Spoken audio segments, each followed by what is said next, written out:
Anita Knutson was born on September 22, 1988, in Orange County, California. At 5 months old, she was adopted by Gordon and Sharon Knutson. She graduated, class of 2006, from Velva High School located in Velva, North Dakota, and soon after started her freshman college year at Minot State University. On June 4, 2007, Anita was found dead in her apartment.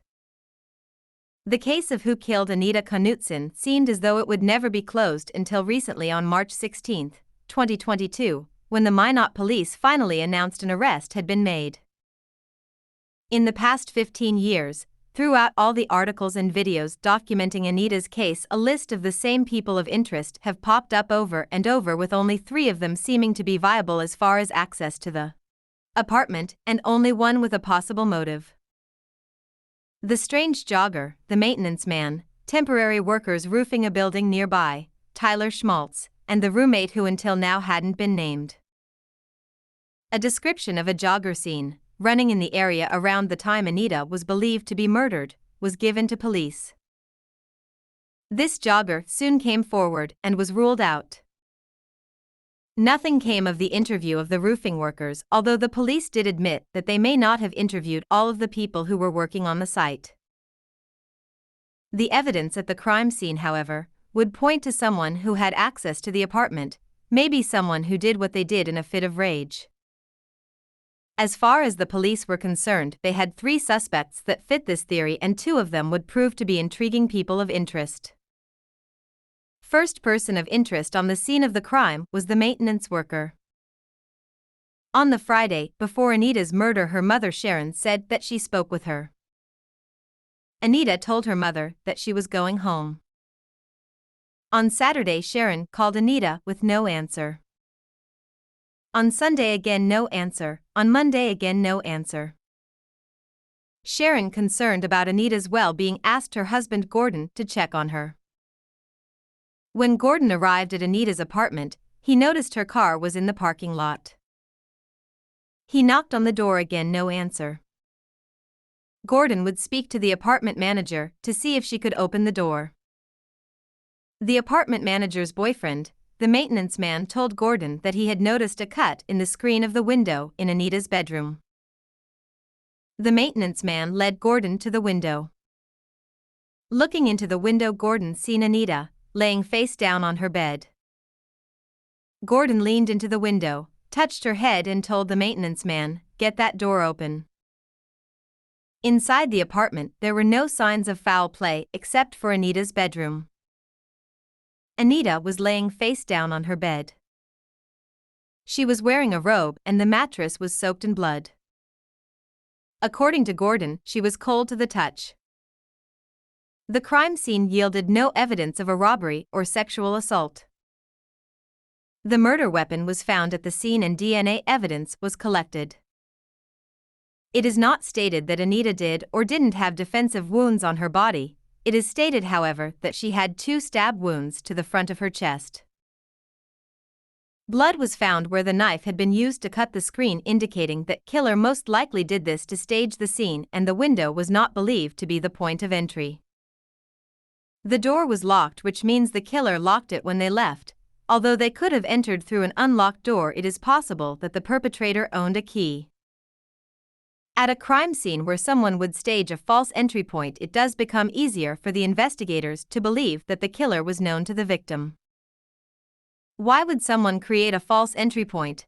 To make the crime scene seem as if someone entered through the window, possibly a stranger like the jogger or the roof workers. At this point, I would expect the police to start looking deeper into the maintenance man, friend-zoned friend, and the roommate. Tyler Schmaltz. Tyler does make an interesting suspect. In an interview on Dateline, Tyler states that Anita was his best friend since high school.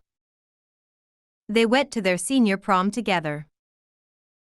Tyler also moved into the same apartment complex Anita lived at. The 2 never dated, but Tyler did admit that he had a crush on her that wasn't reciprocated. He was interviewed by police twice. The first interview with police was at the crime scene in a van parked outside of the apartment complex. A month later, he was brought in again. Tyler stated that the police were interviewing everybody at the apartment complex, including his brother who lived with him. Tyler said that they took his DNA samples and his DNA didn't match that of the DNA found at the crime scene, and so he was cleared as a suspect, although this was not stated by police. When Tyler was asked if he could think of anybody who would do this, he stated, "Nobody in her life that stood out to him as a possible suspect. The only one who comes to mind is the janitor who was dating the manager of the apartment." Around a year after Anita's murder, the maintenance man committed suicide. This made some people believe that maybe he killed himself due to guilt over what he did, but police stated that they believe he had nothing to do with the murder. The Knutson family and many others believe that the Minot Police Department dropped the ball on this one, and I believe in some ways they were right.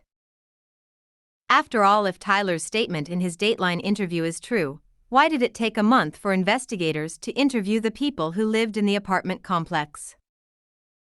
Wouldn't they want to know if anybody seen or heard anything strange? The Knutsons pointed out that Anita and her roommate did not get along.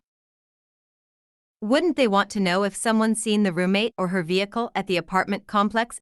After all, the first 48 hours of a crime investigation are often the most important, and the police were already at least 1 to 4 days behind.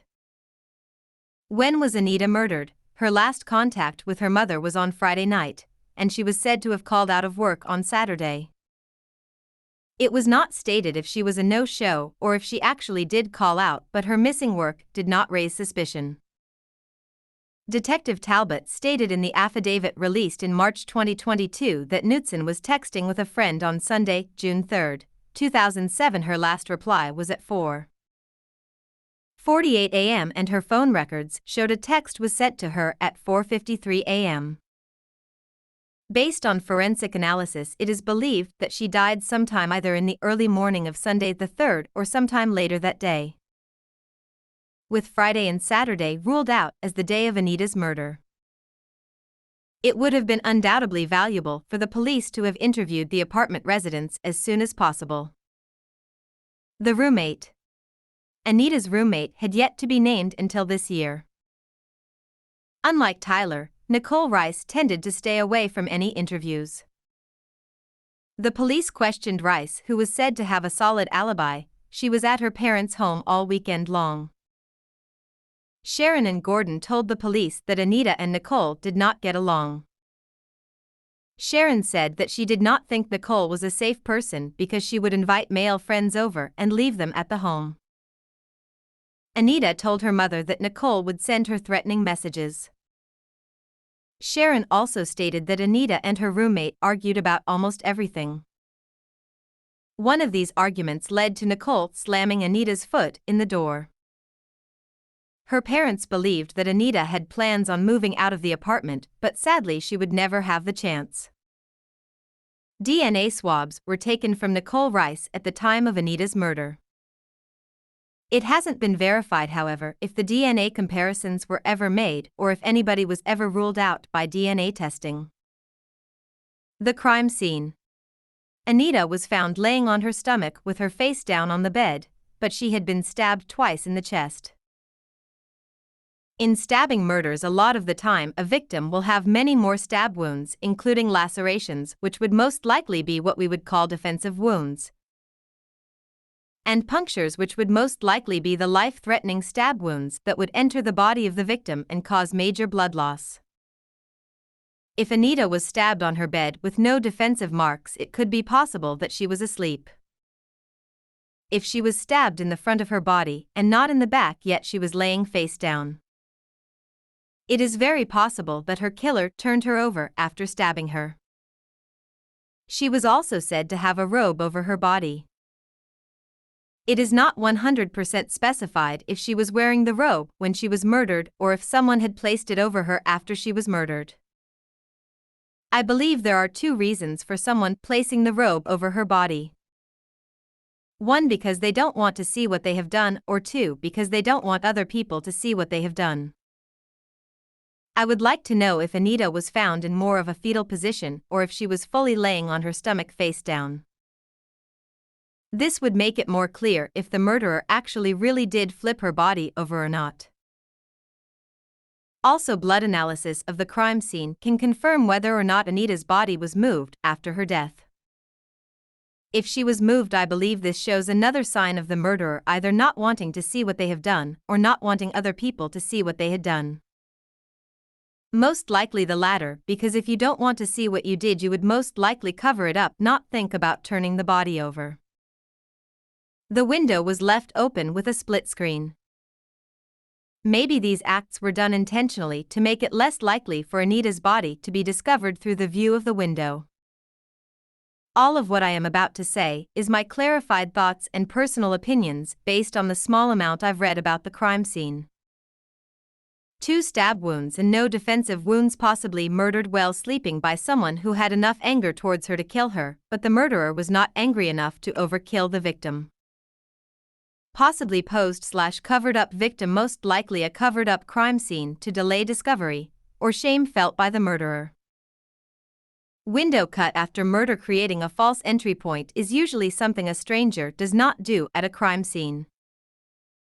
As you probably know by now, Anita's roommate Nicole Rice was arrested and charged with the murder of Anita. Recently, help from the Cold Justice TV show has brought new resources to the Anita Knutson case that has allowed the Minot Police Department to arrest Nicole.